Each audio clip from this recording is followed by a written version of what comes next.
Hi guys, welcome to this video. So this is basically an introduction to a series I'll be starting soon. So it's an introduction to blockchain, basically the fundamentals of the blockchain. So this is basically going to onboard you to get a glimpse of what the blockchain is all about, what makes up the blockchain and how it actually works.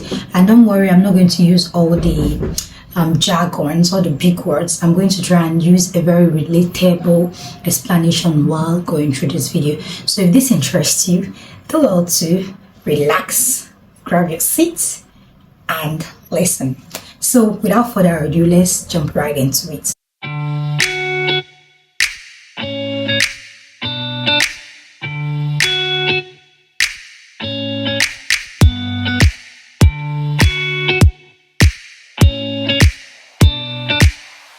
The first thing I'm going to be talking about is the blockchain, right?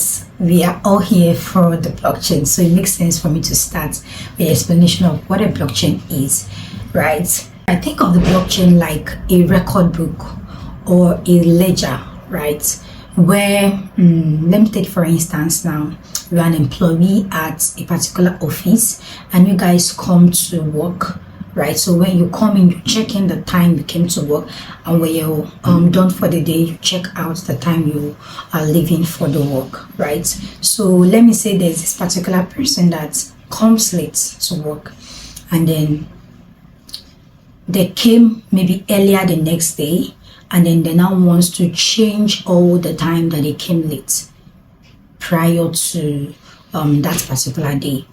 Then for the blockchain, you can't do something like that. That is where blockchain starts becoming very interesting, because when you enter data in the blockchain, you can't change it. It's immutable, right? So, and given that he is not the person, he's not the only person that has a record of this book.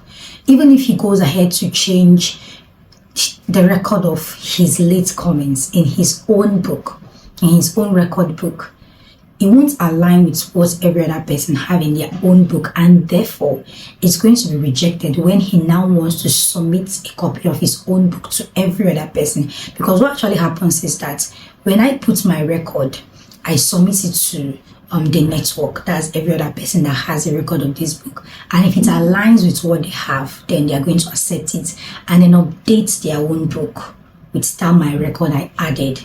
But when I now come with a false record, a record of a transaction or an activity that happened in the past, which I've already altered, they have a record of the actual data of when this happened, when I came into office and when I left the office, right? And if it doesn't align, they would actually reject it. That way, you won't be able to change your late comments. You have to live with it, right? So that's when the blockchain becomes interesting. That is the decentralized nature of the blockchain, in the sense that every record you have in your own book is in every other person's book that is involved in that recording, right? Let me say in a company like this record book, this attendance record book, is every person has it.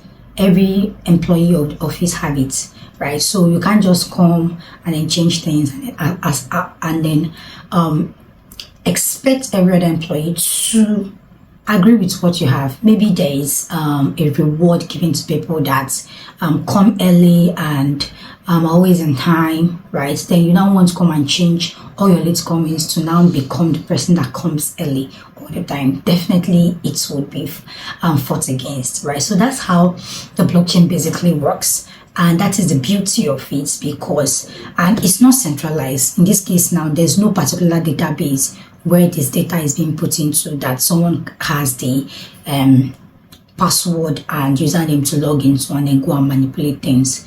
Everything happens synchronously, and every update that takes place in every other person's record book. So whatever update you make in your own book, trying to force it on every other person is not going to work, right? That's why blockchain is very beautiful. So let me go a little bit technical. So the blockchain is basically a network of nodes, right, that are connected together, and they have record of this particular network, right? So, and why is actually a blockchain is that these transactions in the blockchain is called transaction. Any action that requires every other person to update their own version of this blockchain, updates the data in their own version of a copy of this blockchain is a transaction, right? That means you're performing an update as long as it's accepted by every other person in this blockchain, then every other node in this blockchain, then it's a transaction. So a transaction can be you sending some cryptocurrency from your wallet to another person's wallet.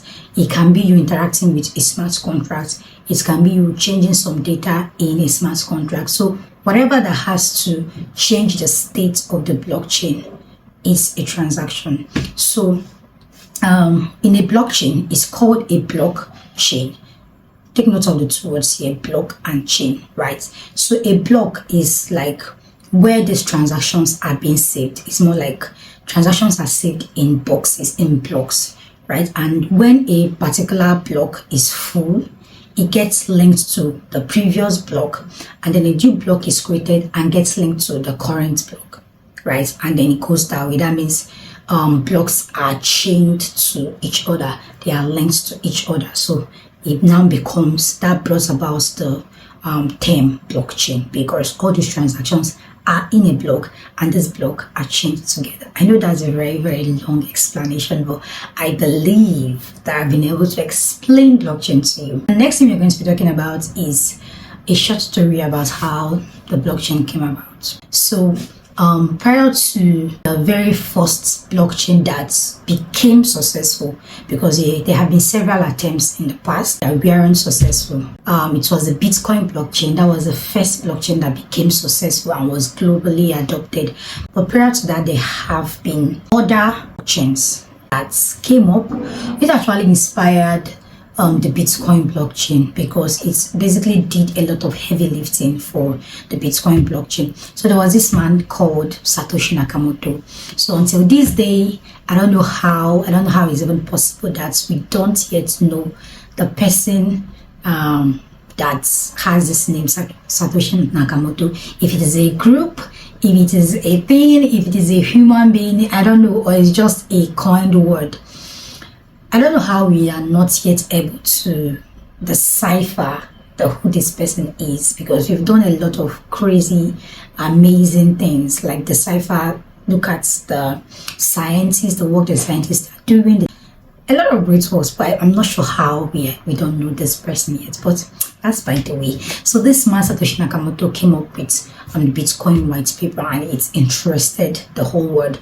And prior to that, there has been, and prior to 2019, when Bitcoin launched, there has been a global financial crisis in 2008, which basically was very cruel to a lot of persons. And people now woke up to the fact that I can actually own this much and then tomorrow I don't own it anymore, because there's a lot of censorship and there's a lot of centralized financial system, right? So people now woke up and like, we need to find another way. I need to be able to own this money, and then when I wake up tomorrow, I beat my chest. I still have this money, right? So, because one thing is that when you own money in banks, and if that bank goes bankrupt, if you are the lower tier of the bank, maybe you're just a normal customer, you're not an investor, you're not like a shareholder, the chances of you getting your money is very slim. The chances of you getting anything is very slim, and most of the times nothing is done to these banks. They went bankrupt. They fight for bankruptcy. That's it. Your money is gone and you can't do much about it. So people start waking up to this, right? Because it's not appropriate. You've worked all your whole life, saved a lot of money, then you now wake up and then hear the bank you saved it went bankrupt. Your money is gone. That's it. Right? So because of this distrust and this centralized financial system that we have, people were like, something has to be done. Persons like David Schwam, Adam Black, Nick Szabo, Weidai, this group of persons, they are like recognized as like the father of the blockchain, because as at 1990 they were already revolting. They already had this cypherpunk movement where they're like, this is not right, trying to bring us to get that this is not right. But it took a while. It took the 2008 global financial crisis for people to really wake up that we are in a very big problem. So this is actually what led to the blockchain. This man I actually mentioned that started this cypherpunk movement, they actually had attempts to build a blockchain to solve this problem. So someone like David Chuan built DigitCash. So DigitCash was more like a digital currency, but the problem that it had was it was centralized, and people were not actually looking for another centralized system. They're actually looking for a decentralized system that would save them from what they were in. So it didn't really fly. It didn't fly, but it actually started something good, because Bitcoin later had to build on top of all of these inventions to be Bitcoin that we know today. Then also another person that's made an attempt to build something that is very important in the Bitcoin blockchain was Adam Back, right? So he built Hashcash. So Hashcash basically used proof of work, right, to prevent email spamming. So this was later a very huge component of the Bitcoin blockchain, because it now became the consensus mechanism. That was the mechanism for Bitcoin to decide, to make a decision, or to come to a unity on the Bitcoin blockchain. So another cool invention that actually inspired Bitcoin is Bitcode, right? You can see the similarity in that name is Bitcode. Bitcode also intended to be what Bitcoin is today, but it didn't fly. So Bitcode also used proof of work. So Bitcode and Bitcoin has a lot of similarities, because Bitcoin had to leverage what has already been done on Bitcode to solve the centralized nature of what DigiCash was about. So these are the previous attempts of what came about the breakthrough, the first blockchain that actually flied, right? And it's still very relevant till today, right? So apart from the work that was done by Hashcash and all of these other several attempts to build a blockchain, right, there has also been some other technological advances that actually plays a huge role in the Bitcoin that we know today. One of it is elliptic curve cryptography, right? So just see this as what is being used to secure your private key and your transactions, right? So if you're on the blockchain, if you're on the Bitcoin blockchain, then it's the main goal of the Bitcoin blockchain is just to transfer value, right? To transfer a monetary value, right? So it's not like the Ethereum that focuses on a programmable blockchain. So people need to own money, and they need somewhere to save it, and they need to make sure that wherever they're saving it is secure and is not anyone just can't break into it, right? So elliptic curve cryptography is what is used to secure this private key and the transactions that is being performed on this blockchain. Another advances is hash functions. So the hash functions is the way I normally explain it is a one-way function, right? So when I take Amarachi, which is my name, and hash it, it gives me a gibberish, like a lot of, just gives me something, letters and numbers, right? But I can't really get Amarachi from that particular thing that it's generated for me, right? Is one way. I can only hash forward, I can't go backwards, right? When I hash, I get some value, but I cannot get my original plain words, right, from the encoded word.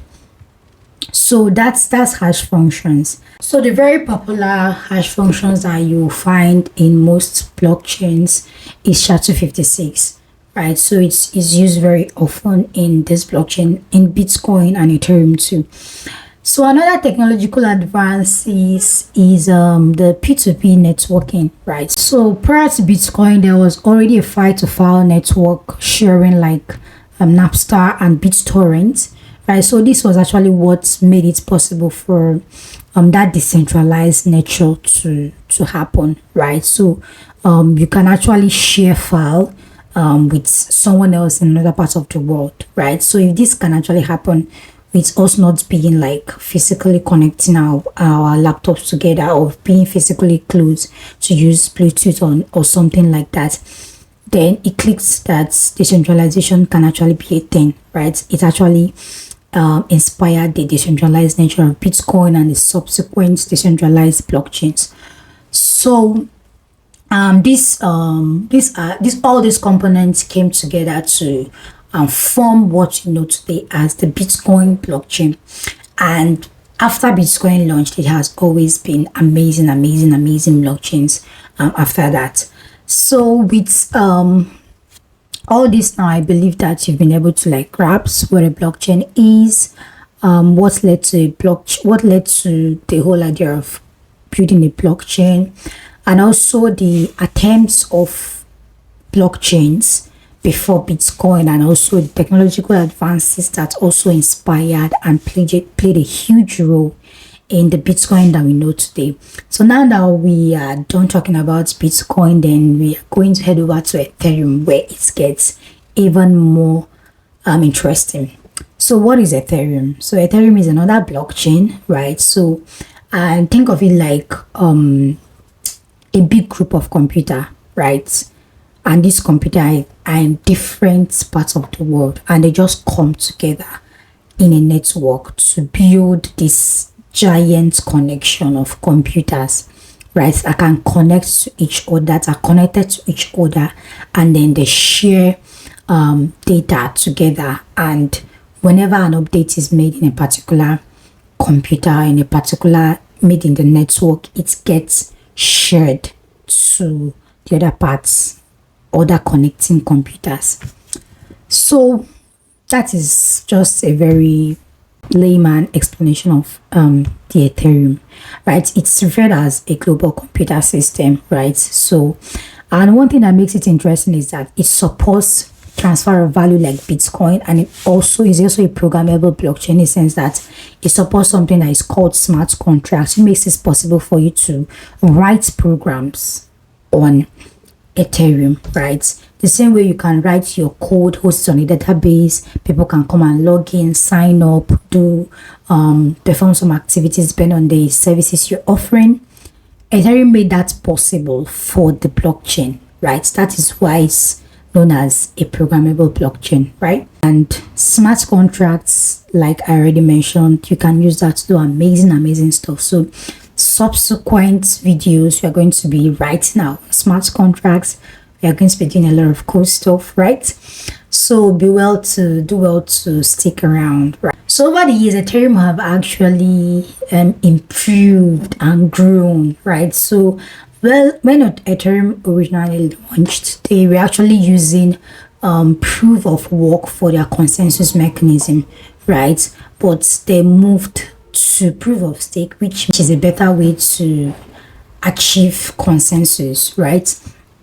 So Ethereum has actually really grown, and the native currency for Ethereum network or Ethereum blockchain is Ethereum, right? ETH. So and is that's actually what is used for gas. So you might be thinking, gas, what is gas? So gas is just basically a way for you to pay for your transactions. So just see transaction as work is being done, and you have to pay for this work to be done. Okay, think of it this way, right? When I'm transacting with somebody, I want to send money from my wallet to another person's wallet. Literally, this particular money is moving, is going to trek, or is going to drive from my wallet to the other person's wallet. So I have to pay for gas fee, right? So even if you're going from one city to another, from one state to another, you have to pay an Uber driver, you have to pay a boat driver, you have to pay for someone to do that or even if you're doing that with your own car, you have to buy petrol, you have to buy gas to actually transport yourself to the other side. So that's similar thought is what is behind gas fees on Ethereum, right? So you also pay gas fees on Bitcoin, right? So because when you send these transactions, there are people that are called miners that are going to take this transaction, process it. The reason why you're going to pay for whatever thing they are doing is because in their own end, they are consuming resources to be able to process your transaction. So you have to pay for them to process this transaction. That is when gas fee comes in. So gas fee on Ethereum is paid with their native currency, which is known as Ethereum, and gas fee on Bitcoin is paid Bitcoin BTC. So that is the whole idea around gas fees. So when dealing with Ethereum, there are some terms that you would be hearing most times. One of it is dApp.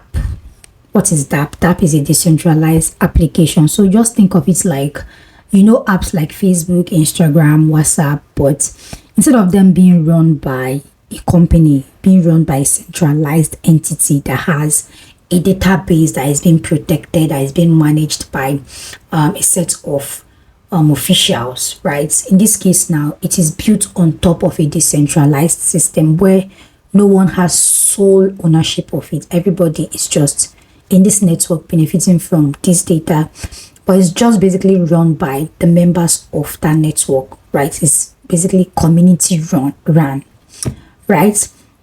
So everyone plays a part in making sure that it works, right? Everybody plays a part in making sure that things is done right. The record that is being put in this decentralized blockchain is right, and it is verified by every other person's copy of this blockchain, right? So that's why it becomes almost impossible for you to just come and mutate previous past transactions and then expect the network to accept it. It doesn't work that way. So that is basically what dApps are. dApps are decentralized applications. So that decentralized keyword there tells you that this is not built on a centralized system. It is not sitting on a centralized system like hosting services that are being managed by hosting companies, right? So there's no particular person that says, okay, I have the password and username to this particular blockchain if it is decentralized, right? Except it is centralized blockchain, because there's also centralized blockchain. So you hear dApps a lot when working with Ethereum, right? And other EVM compatible chains and other decentralized programmable blockchains, right? You hear them a lot because they are built on top of a decentralized blockchain. So you also hear digital currency. I think you should also have gotten that, which is like Bitcoin, like Ethereum. These are used for transfer of value, and most cases they are used for paying for gas in these blockchains. So you already know what a distributed ledger is by now, right? So that's the point where I'm saying there's this record book that everybody has a copy of it. So it's a ledger. It's used for recording transactions and activities, right? But it's distributed in the sense that every other person in this that is involved in this ledger has a copy, right? That's distributed. There's no single point of failure. There's no single ledger that everybody has to make sure to access for them to put their own record. You can just be where you are with your own record. Put your own record there, publish it, it gets accepted, and once it gets accepted by the network, every other person's record book gets updated. So that's the distributed ledger. Another term that you would hear is consensus mechanism, right? So consensus is more like agreements, a way of the blockchain to agree that, okay, this action is right, is valid.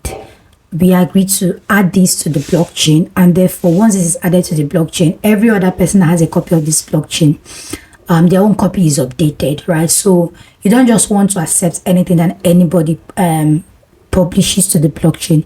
It has to be valid, and it has to be accepted by the network. So consensus mechanism is a way for this agreement to be reached, right? So one consensus mechanism, very popular one, is proof of work, which was what Ethereum was originally using, but now they have migrated to proof of stake.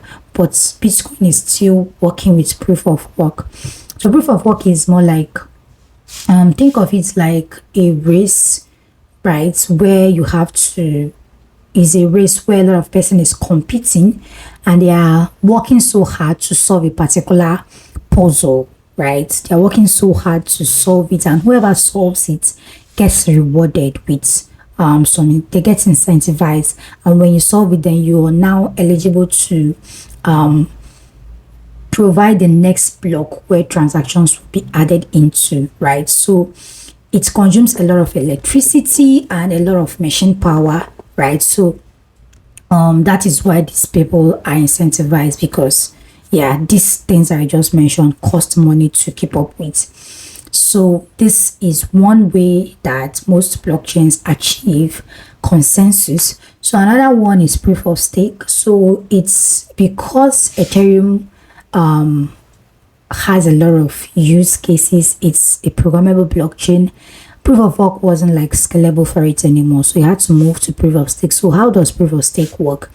Proof of stake is that you have to stake an amount of cryptocurrency that is specified by a list amount of cryptocurrency that is specified by this blockchain, that this is the amount of, let's take for instance Ethereum. You have to have an amount of Ethereum for you to be able to be a validator, which to participate in the proof of stake. So this is how it works. Several persons stake. That means you have to deposit or stake this amount of Bitcoin. Then the more the Bitcoin you stake, the more chances of, the more the Ethereum you stake, the more chances of you being picked to be able to provide the next block, which is where transactions will be put into. So when you're picked to provide the next block, you'll be incentivized. So the reason why they are staking is that when you stake a huge amount of Ethereum and then you're picked to provide a block, or you're picked to validate a transaction, and then you validate a wrong transaction, right? Other validators, they are going to revolt, and when they revolt, your penalty for validating something that is wrong is the most times that your staked Ethereum is slashed. That means your money is slashed. So what keeps validators in check, what keeps them in check to act right, is because of the stake they have. And mind you, it's a huge amount of money. So because of the stake you have, you want to protect your stake, and then you don't want to misbehave, you don't want to do anyhow, right, for you not to lose your stake. So that's the essence of them staking that money. Not like it's not theirs, it's still theirs, but you have to stake it. You have to have something at stake, something for you to lose if you misbehave. Okay, so another thing which I've somehow mentioned is smart contract, which is a very, very, very important part of this introduction, because subsequently we are going to be working with smart contracts a lot. So smart contracts, they are just the way it sounds, smart contract. You know, normally a contract, your physical contract, where you have a land agreement contract, several contracts just between two or more parties or two or more people. When you guys agree that this is how things is going, this is what's going to govern both of you in whatever contract you're entering, and then both of you agree, you sign it, and then when one party goes against it, then you can charge them to court, or take legal actions, or take whatever actions that you said you are going to take in the contract if they breach the contract. So but in this case now, we're not dealing with paper contract, we're dealing with a smart contract. So the smart in the sense that it is self-executing, right? Because when there's a breach of contract in a physical contract, is it that you're going to court or you hire some policemen or whatever action you're going to take, you have to mobilize some sort of action. But when it comes to smart contracts, it means that once the agreement is met, once the command that is meant to execute when a particular terms is being met is reached, then the contract executes. It doesn't need somebody to come and press an extra button and all of that. So that is why it is smart, because it is self-executing. It is trustless in the sense that you don't need a third party. You don't need somebody to sit in the middle to be like, okay, have you received it? Have you received it? If you've not received it, what is our next action? Once these terms are met, things goes the way it is meant to be. Right? It is trustless, that it doesn't need to rely on people or companies to do some extra work for you to execute, right? So because sometimes even if when there is middle party, it is still prone to compromise. But for smart contracts, once the condition is met, it executes. So that's one beautiful thing about smart contracts. So the next thing that we're going to be talking about is Ethereum accounts, right? Ethereum account. So just like your normal account, normal bank account, but instead of being regular money, fiat that you put into it, this time you're putting digital money, in the sense that they are in the air. They are digital. You can actually hold it and count it, but it's there. It is a bunch of mathematical money. Yeah. So like Ether, Bitcoin, they are all digital currencies, and where you can hold and see this value that you have, they are in your wallet accounts, right? So we are talking about Ethereum account specifically. So for an Ethereum account, you have two things. You have a public key and a private key, right?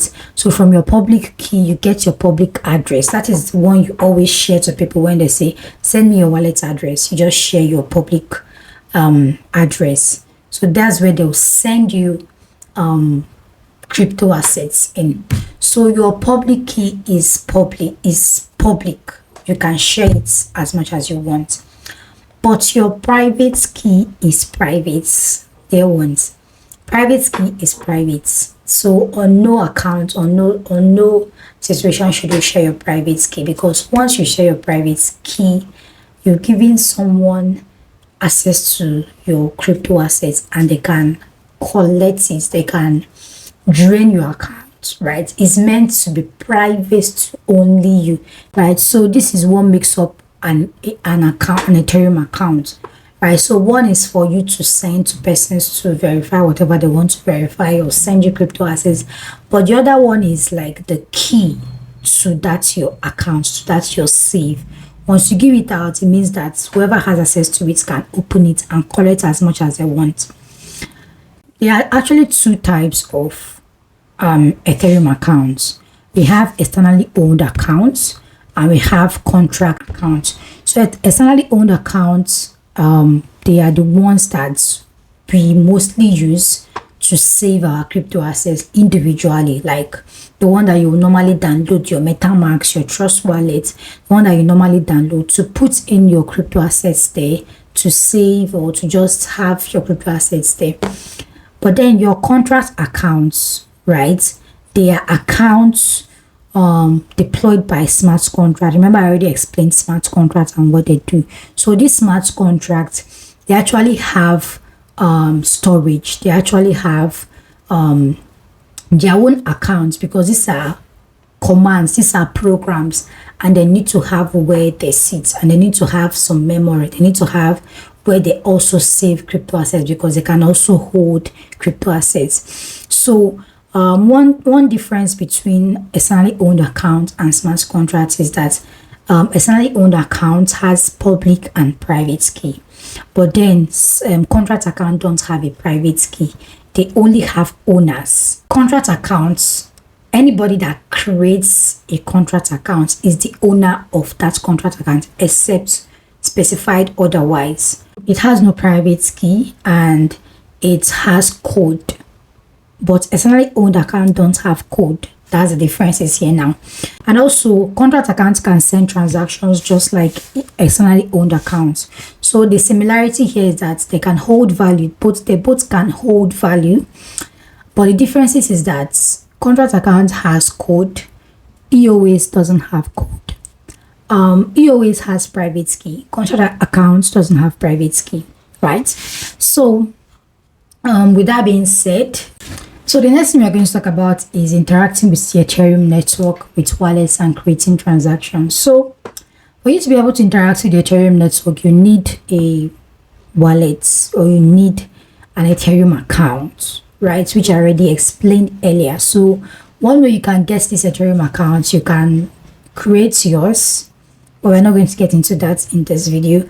But the easiest way is for you to just get a wallet like MetaMask, like Trust wallets. Then with that, you can actually connect easily to the Ethereum network and start interacting, sending transactions, sending value, receiving value, and all of that. So I think that brings us to the end of this introduction.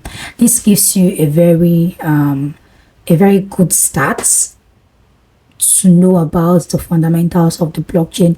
There are still other concepts that will be discussed subsequently when the time is there, because if I overload this video, you'll end up getting confused. But this is enough knowledge for you to start interacting with the blockchain, right? So in our next video, we are going to be building out a dApp, right? You're going to start from scratch to start building out a dApp. So do well to like this video, subscribe, and I'll see you on the next one. And thank you for watching. If you watched up to this point, then kudos to you.